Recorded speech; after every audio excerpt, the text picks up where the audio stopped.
euh, de juin, j'aimerais parler de départ, euh, si je puis dire, de Michel Serres. J'ai commencé par chercher, et puis je me suis arrêté. Je ne connais pas cet homme-là, ou très peu. Mais en cherchant un peu sur un site, un mot, quelque chose m'est venu à l'esprit. Et je l'ai appelé frère en mots. Puisque cela, je pense, est assez clair, indique une proximité par-delà les destins différents, par-delà l'âge, par-delà les conditions de vie, par-delà l'histoire, par-delà tout. Il était un frère homo. Avec la langue et avec le français en particulier, il y a une recherche continue du bon mot, du mot édouin, du mot parlant, du mot signifiant, du mot démontrant, du mot expliquant, du mot éclairant, du mot ouvrant, du mot anticipant, du mot promettant, du mot là aussi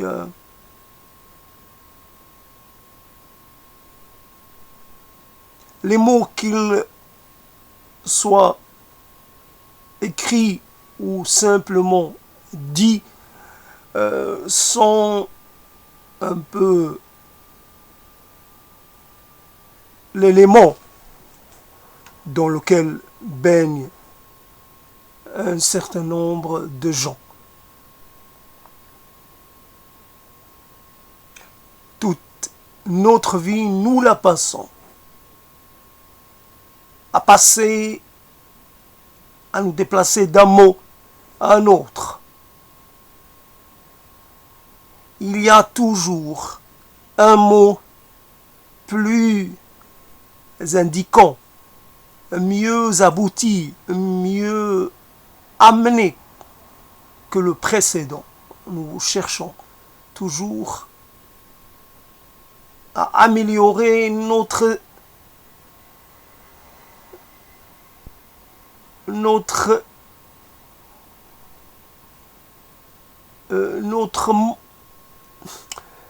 je ne sais pas comment le dire, notre parole ou notre dire. Nous essayons de mieux formuler, de faire en sorte que cela se fasse de la façon la plus parfaite et la plus intégrante possible. Dans un mot, on voudrait mettre un peu la somme de notre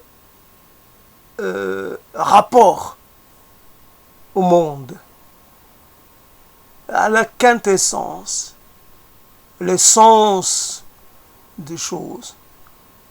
Et souvent, et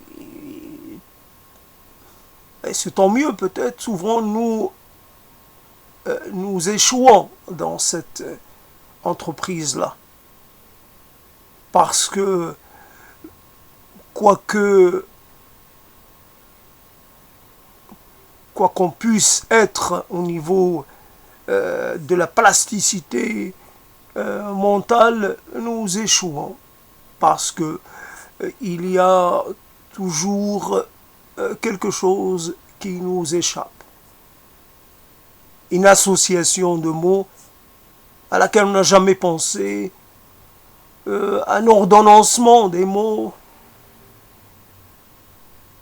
une idée, un argumentaire, une vision, une perception, la conscience de certaines choses. comme quelqu'un qui verserait de l'eau et immanquablement, dans cette opération, il y a toujours quelques gouttes qui vont se perdre. Il y a toujours comme quelque chose d'établi, ce phénomène de la perte dans l'opération de compréhension du monde. Quand nous fournissons un effort, nous perdons peut-être un peu de notre matière, mais nous perdons, finalement, l'effort que nous fournissons n'est jamais le plus indiqué pour comprendre un phénomène.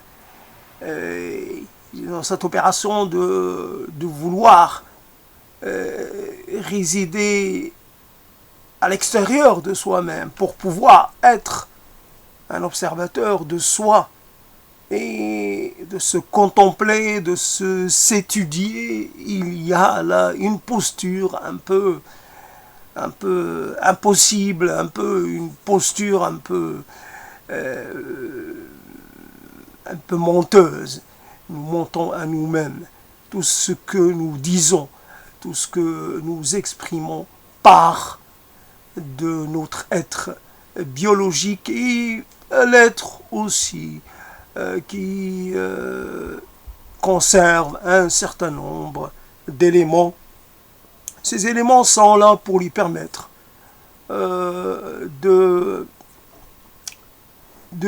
construire de trouver sa place parmi les autres. Dans cette quelque part dans ce jeu de rôle immense qu'est la vie en société, et en société assez imposante, chacun doit se trouver quelque chose qui puisse l'identifier par rapport aux autres, que ce soit un discours, une façon d'être ou toute autre attitude et comportement. Donc frère homo, c'est peut-être beaucoup dire, c'est peut-être vrai et faux en même temps. Et là, je voulais parler de l'être qui m'a attristé, parce que cela est venu m'affirmer, ajouter à cette certitude de la mort prochaine, non pas ma mort à moi, mais la mort de l'être le plus cher à mon cœur, le plus utile et le plus, quelque part, le plus référentiel, ou peu importe, quelqu'un qui était là, qui était, bien sûr, qui avait l'air amoindri, qui parlait d'une voix pas très puissante, un peu affaiblie, mais qui était toujours là. Et puis, ça m'avait un peu apitoyé de le voir comme ça, se produire devant un public. Et je me disais, mais qu'est-ce qu'il fait là? Qu'est-ce qu'il fait là? Qu'est-ce qui fait qu'il participe encore à ce jeu de la verbalisation sans fin? Qu'est-ce qu'il fait là? Quelle utilité a-t-il? C'est cette mise en scène que cette mise en scène à laquelle nous participons tous, ce mensonge fondamental qui de croire en notre importance, en notre utilité, en notre dimensionnalité. À un moment donné, je continue de penser, d'espérer que l'être, à un moment donné, va dire, comme pour cette histoire dans le cinéma, un peu cet être mécanique mais intelligent qui va perdre un peu le savoir qu'il avait et qui va décliner jusqu'au stade, un peu stade le plus basique possible. Et on voit cette descente, un peu ce mouvement.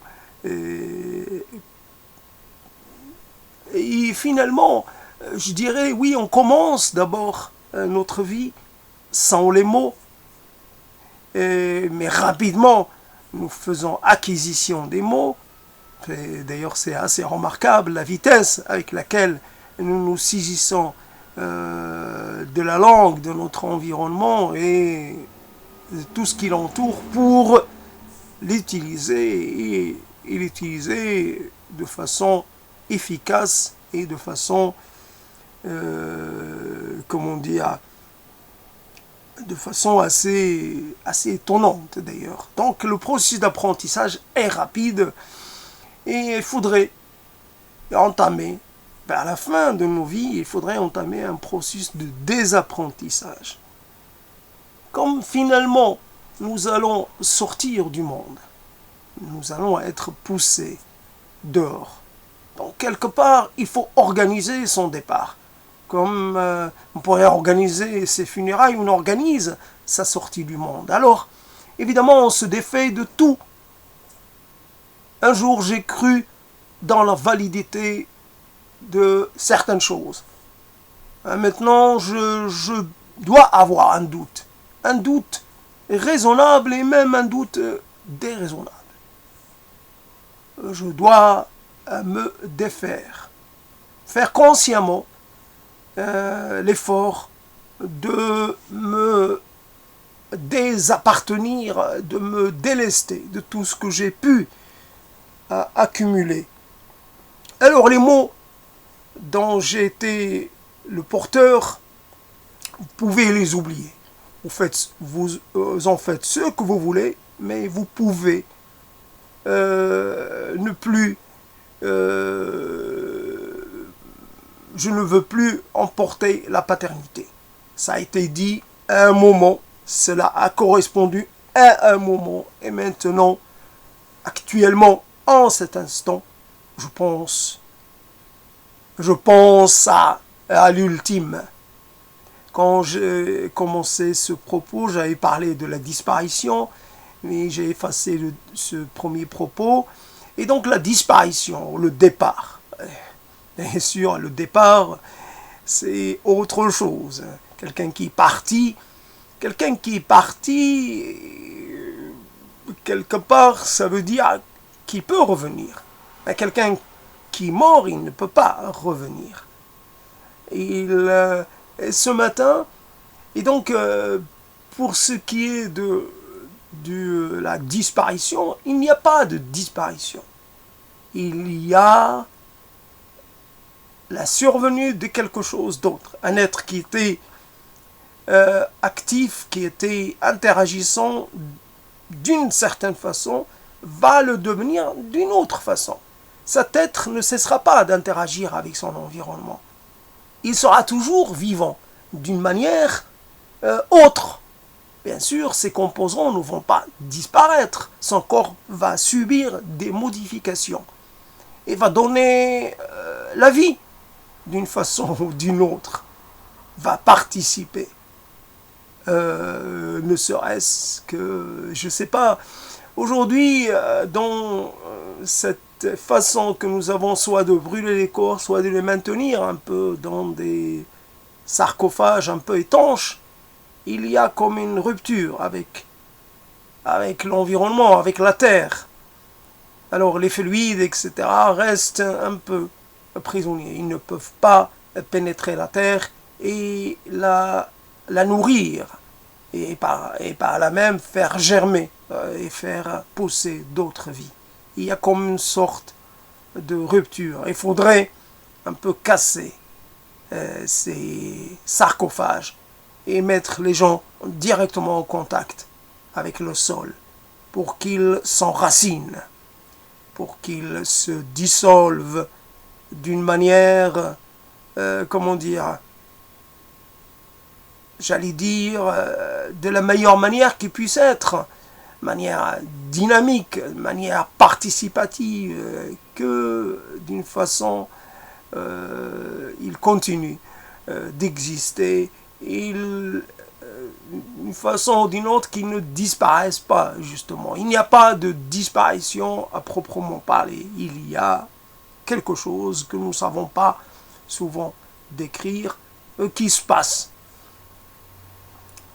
L'être a cessé de parler, a cessé de voir, a cessé de regarder, a cessé d'agir. Il ne peut plus toucher, il ne peut plus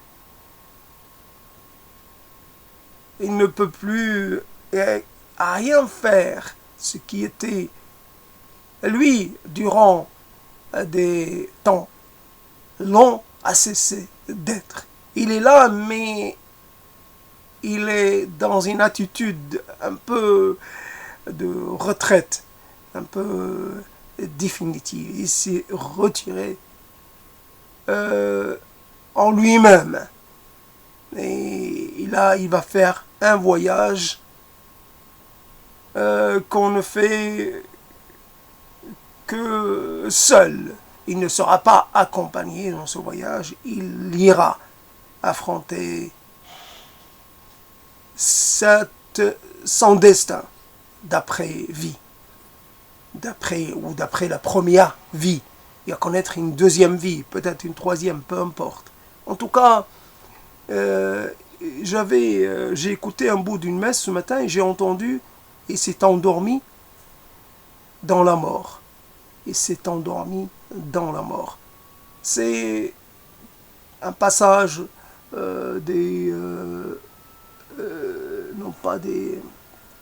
un passage, je sais plus, des évangiles ou j'en sais rien. En tout cas, un passage du Nouveau Testament, si je m'en souviens bien, et il s'est endormi dans la mort. Alors, il faut voir la traduction, etc.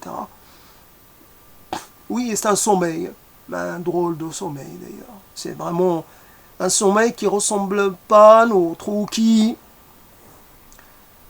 ressemble. Quelquefois, nous avons des gens qui donnent l'impression d'être morts, alors qu'en fait, ils ne sont qu'endormis, parce qu'ils ont quelque part un aspect un peu tellement particulier. Ce ne sont pas des cadavres ambulants, mais ce sont des gens avec des traits, avec un aspect qui heurte,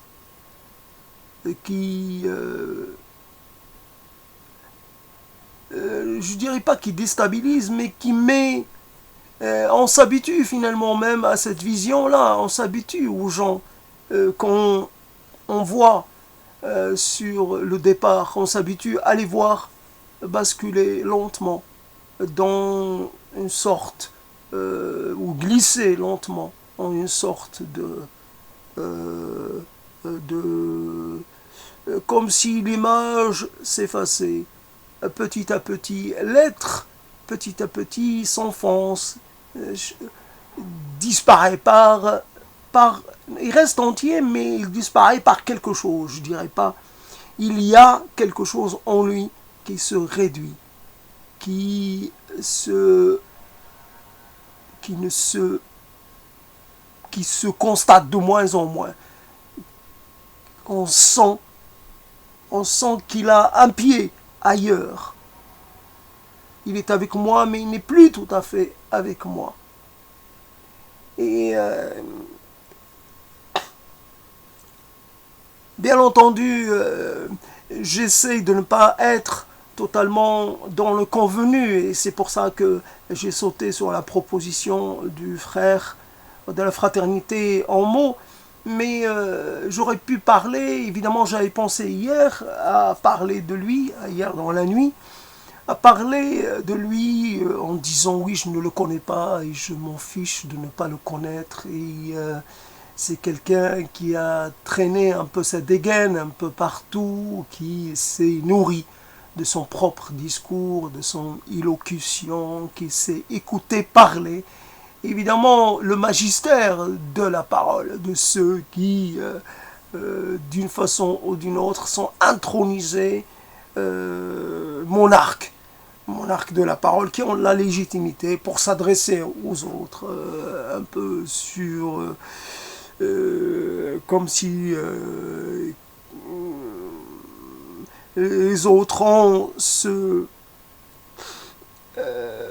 comment dire, ce sont des gens qui se considèrent comme des maîtres à penser, ou qu'on considère comme des maîtres à penser, et moi je dirais que par la mort il n'y a rien d'autre à penser, parce que la mort, à rien ne lui ressemble. Elle ne peut pas être comparée à autre chose. Si je vis 90 ans, après, une partie de moi va subsister pendant peut-être des centaines d'années. Alors qu'est-ce qui est le plus indiquant, le plus à prendre en compte? Les 90 ans ou les 600 ans? Évidemment sous forme réduite, mais c'est moi là, ce sont mes os qui sont encore là, dans un ossuaire ou un autre, mais je suis encore là. Ces os qui peut-être transportent ou contiennent une partie de ce que j'ai été. Peut-être ils referment une partie de ma mémoire. Ce ne sont pas comme tous les os de n'importe qui. Ce sont mes os à moi, et ils continuent de me personnifier et continuent de me faire exister par-delà, quelque part, même quand les choses sont difficiles à saisir. Je suis là par un petit bout de moi. Comme cette histoire dont j'ai entendu parler, du rapport avec le jour de la résurrection. Normalement, l'être disparaît, l'être de chair disparaît, l'être qui succède à l'être de chair disparaît aussi, mais il reste quelque chose qui va être l'élément, j'allais dire la graine, l'élément germinatif, l'élément premier à partir duquel on va reconstituer l'être. On ne peut pas reconstituer un être qui s'est complètement dissous dans quelque chose. Il faut qu'il y ait un vestige, un élément vestigiel, mais je ne sais pas lequel. Donc, quelque part, tant, j'utilise ça comme ça, tant que j'existe, tant qu'une partie de moi existe, tant qu'elle existerait, je pourrais être ramené à la vie, ressuscité. Je suis potentiellement en capacité de renaître. La chose la plus horrible pour moi et la plus frustrante et la plus décevante serait que j'entende que Michel Serres a été incinéré. Là, c'est quelque chose qui va sûrement m'impacter de façon assez conséquente.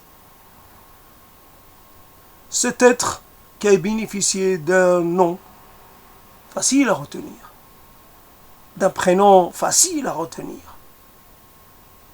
Michel. Évidemment, la référence biblique est là, et Michel, ou Michael, ou Michael, toujours, c'est vrai, prononcé en français, ça fait pas un prénom qui impressionne. Michel, Michel, Mich, Mich. C'est presque une sorte, c'est doux, ça heurte pas. C'est pas.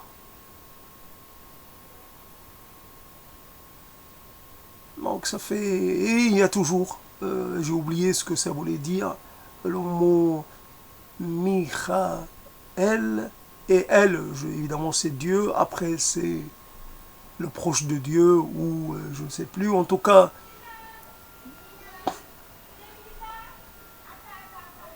c'est un des archanges, les 4 archanges, voilà, qui portent ce nom. Ah, évidemment c'est toujours dans une proximité ou dans un rapport proche à Dieu, donc Michael, donc qui a donné Michel, qui a donné Michael, qui a donné Michel, et bien sûr, comment peut-on porter toute sa vie un nom comme celui-là? Dieu toujours, un prénom plutôt, on est toujours une référence permanente à Dieu.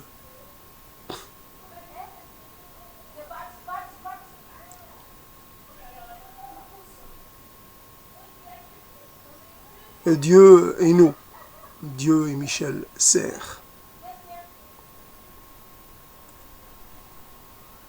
Que va-t-il lui réserver? Souvent on a de Dieu qu'une perception assez simple et presque utilitaire. Dieu est là d'une certaine façon pour nous réconforter, pour nous soutenir et pour etc. Bien sûr, des gens ont imaginé.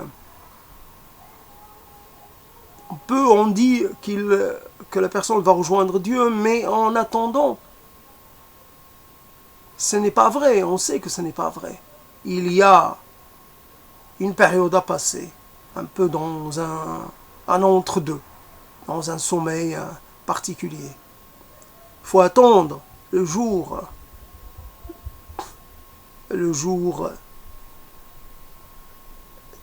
final, terminal, le jour de la résurrection, et donc on ne sait pas quand il va se produire.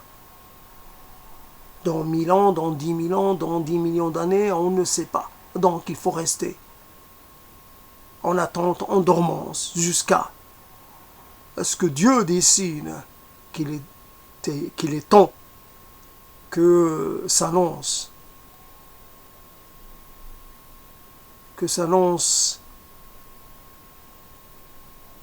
la fin des temps et le début des temps ultimes. Et voilà, donc c'est difficile de parler quand on est dérangé par l'extérieur d'une façon ou d'une autre. Et l'extérieur, un peu, peut-être, je peux l'utiliser. L'extérieur, c'est ce qui rappelle que la vie continue, que quelqu'un a cessé de respirer, mais que d'autres continuent de respirer. Qu'un être qui s'est illustré d'une manière ou d'une autre pendant sa vie va recevoir les hommages, et qu'un autre qui est resté dans la discrétion et l'anonymat va lui passer sans être le moins remarqué du monde. Beaucoup d'élus, peu d'élus et beaucoup de rejetés. Et finalement, mais est-ce que le mort peut s'en réjouir? Est-ce que cela peut faire une différence? Est-ce qu'on peut dire qu'il y a une inégalité même dans la mort? Je ne le pense pas. Qu'on rende hommage à quelqu'un après son décès est quelque chose de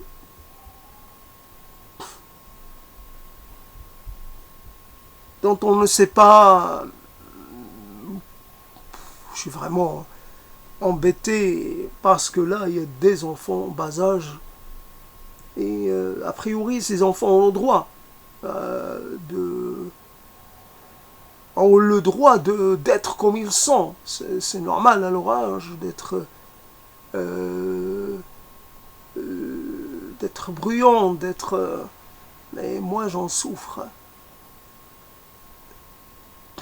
D'autant plus que ce ne sont pas mes enfants. Si ça avait été mes enfants, je les aurais forcés à se calmer. Voilà, ces enfants pleins de vie, bouillonnants de vie, et qu'ils expriment de la façon qui correspond à leur âge. Ces petits corps qui se trimballent un peu, qui courent d'un coin à l'autre, et qui crient, qui se... Voilà, la vie, c'est comme ça qu'elle est. Et c'est un contraste quand on parle de la mort de quelqu'un, mais d'être contrarié par les plus que vivants. Ces enfants-là sont plus que vivants. Et par cet excès d'énergie. Et voilà, quelqu'un qui était avant sa mort, qui était déjà dans une sorte de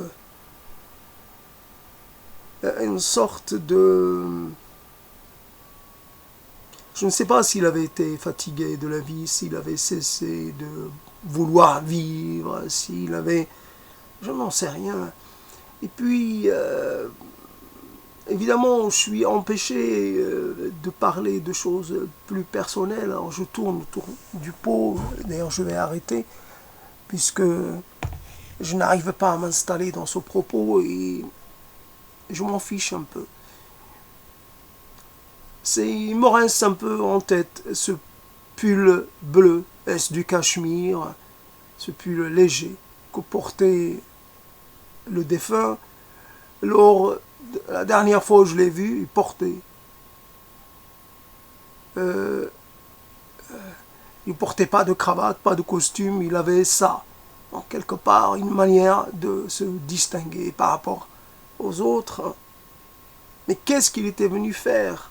Qu'est-ce qu'il avait encore à dire qu'il n'avait pas déjà dit, formulé et traité et retraité? Est-ce que vraiment on croit dans ce qu'on dit? Est-ce qu'on croit que cette chose qu'on nous appelons la technologie va changer le monde? Est-ce qu'on croyons vraiment dans les prophéties que nous faisons, dans un peu les idées que nous nous faisons sur nous, sur le monde, sur l'importance des choses, sur le côté déterminant de telle ou telle innovation? Réellement, est-ce que vraiment nous y croyons? On pose la question.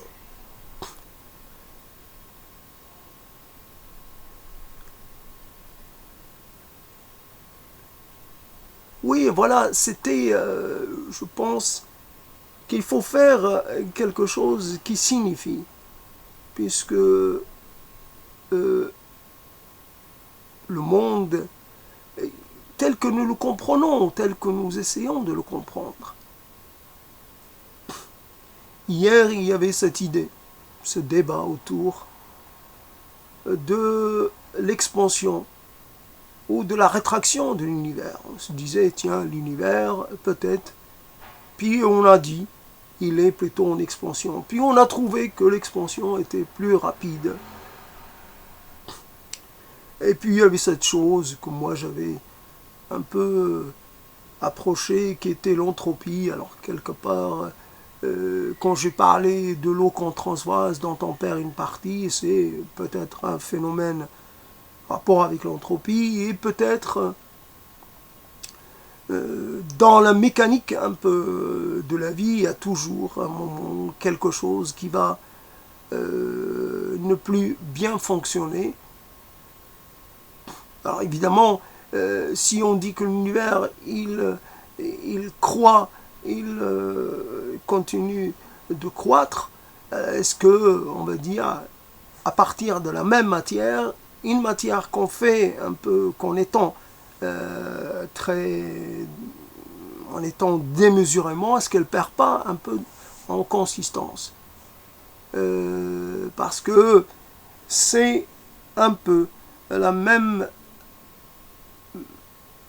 quantité de matière au départ, mais normalement, c'est comme ça qu'on imagine le monde. Bien sûr, il peut y avoir la métaphore de la graine. La graine, elle croît, et pourtant elle a un potentiel de croissance qui est assez phénoménal. Une graine, ça peut devenir un arbre d'une taille et d'un poids assez, assez remarquable. Et pourtant, voilà, ça part de quelques grammes.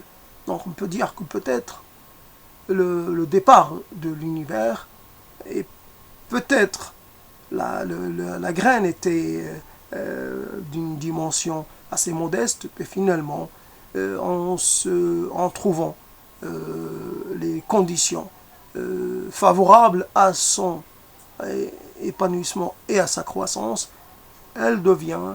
Mais la métaphore de la graine est un peu à usage double, ou un peu, comment dire, à double, c'est-à-dire que la graine va croître jusqu'au moment où elle va cesser de le faire. Il y a une fin pour la graine, comme on pourrait dire à ce moment-là, est-ce qu'on pourrait dire qu'il y a une fin pour l'univers? C'est une autre question que je n'ai pas envie de poser et je m'en fiche qu'on puisse y répondre ou pas. Donc voilà un peu revenir pour finir ce propos qui est contrarié par l'éruption du réel, un réel proximal, et quelque part la sortie du monde, peu de gens la font finalement. Et toujours, on est engagé dans le monde, on est dans une sorte de flux, et de flux temporel, et de flux social, et de flux, je ne sais pas quoi d'autre, et on ne peut pas s'interrompre. Et pour pouvoir finalement une sortie avant la sortie. Je commence, par exemple, ce pull bleu, je ne sais pas ce qu'il va devenir. Est-ce qu'il va voyager? Est-ce qu'il va finir par être récupéré par un membre de la famille? Ou est-ce qu'il ne va pas être jeté à la déchetterie? Ou est-ce qu'il va être donné à des associations et ainsi peut-être pouvoir être porté par quelqu'un d'autre qui ne connaîtra pas son histoire première, quelqu'un qui va tout en ignorer. Voilà, cette chose a été portée par un être qui a cru en la validité des mots, qui s'est fait avoir, qui a toute sa vie entretenu une illusion. Voilà où nous mènent nos illusions. Voilà où nous mène notre conviction de pouvoir agir sur le réel, de pouvoir peser sur le réel. Et finalement, nous devons nous rendre compte, ou les autres le font à notre place, que le réel, ou que certaines choses sont plus fortes que toute la somme de nos efforts.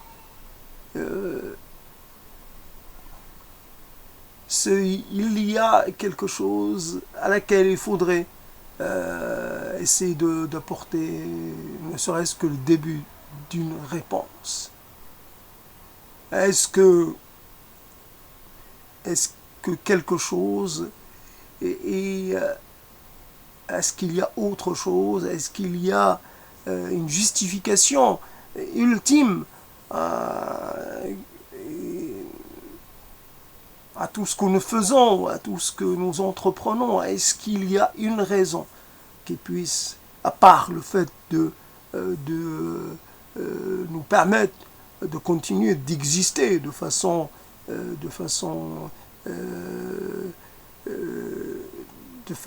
matérielle, d'exister en tant que corps, pouvoir nous assurer le boire et le manger, et un peu la sécurité d'un abri. Voilà les conditions: pouvoir se nourrir, pouvoir s'abriter, et peut-être pouvoir aussi jouir la sécurité d'un collectif, avoir autour de soi des gens, un clan, une famille, un entourage, voilà, qui puisse vous accompagner, qui puisse vous soutenir, etc.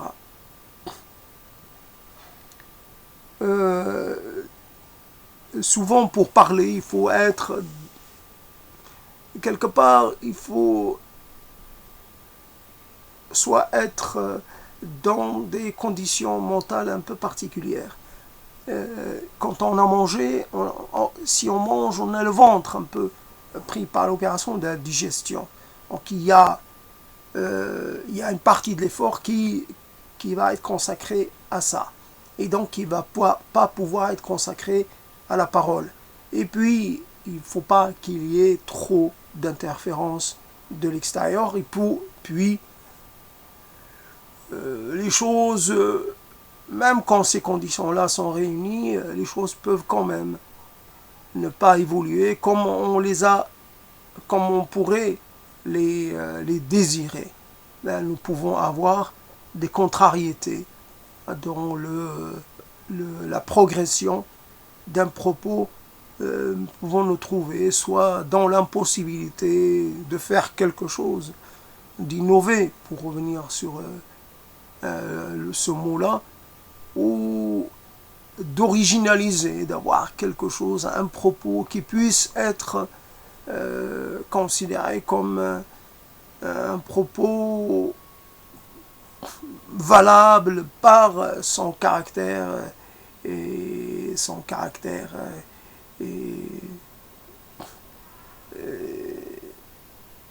comment dire, si on m'écoute, on pourrait très bien trouver que mes mots se ressemblent. Donc est-ce que je suis capable de parler d'une façon totalement différente, totalement qui nous ressemble, dissemblable, totalement différente de mes autres façons. Voilà, on aimerait qu'une personne soit traitée de façon vraiment la plus personnelle, personnaliser le propos, parce que cet être était une personne à part. Et si j'en parle, ce sera d'une façon qui ne ressemblera pas à une autre, qui ne pourra pas être confondue avec une autre. Si je dois parler de quelqu'un d'autre qui est mort, il faut que je puisse utiliser d'autres mots, comme si, par exemple, ces mots-là, certains types de mots sont consacrés à l'éloge, si je puis dire, d'une personne en particulier, et elles vont lui être réservées de façon définitive. Voilà comment on voudrait un peu personnaliser un propos tel que celui-là, mais on n'y arrive pas. On n'y arrive pas, parce que d'une certaine façon, on pense qu'un être dans cette, comment dire, non pas le brouhaha, mais il y a beaucoup de gens qui parlent. Ils parlent, quelquefois ils parlent trop, quelquefois ils ne font qu'expliquer ce que d'autres ont dit, quelquefois ils ne font que se réclamer d'une tradition. Et quand on n'est que le continuateur ou l'interprète de quelque chose qui a préexisté, quel est notre rapport à nous, qu'est-ce qui fait que nous sommes originaux dans notre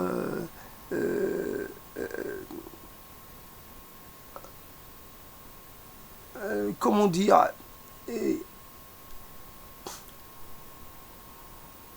quand on arrive dans ce siècle, on a accumulé un certain nombre de gens. Alors il faudrait se référer à qui?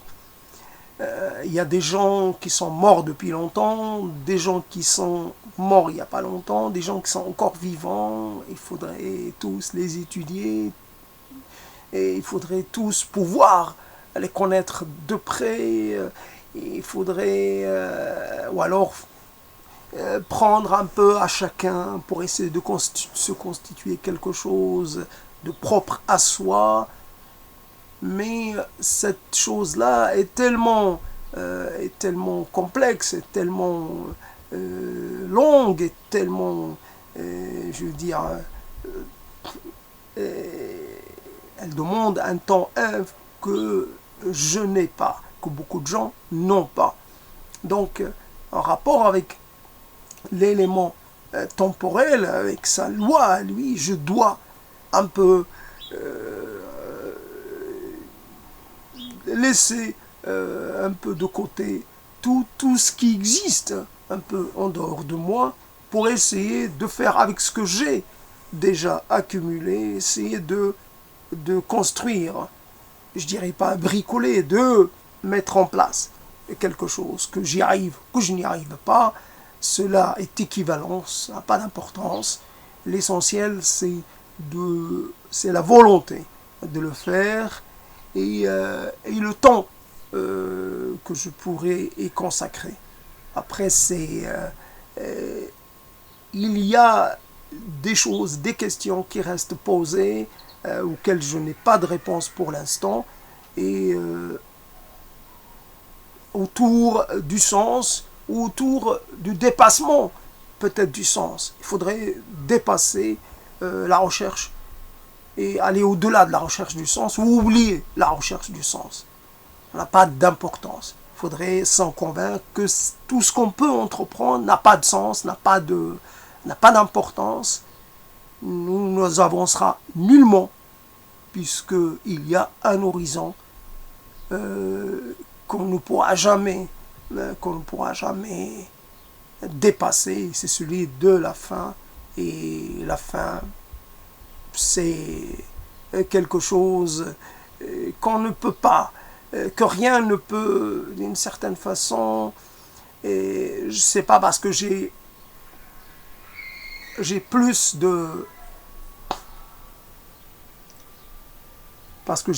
de compréhension, où j'ai accès au savoir dans sa dimension la plus aboutie, que je vais échapper à la mort, que je vais être exempté de cette épreuve-là. Je vais mourir comme les autres, et je vais puer comme les autres, et je vais me décomposer comme les autres, quel qu'ait pu être mon état de conscience, ou mon rapport au monde, ou c'est-à-dire mes bonnes actions, si on s'inscrit dans ce registre-là, je vais subir la même chose.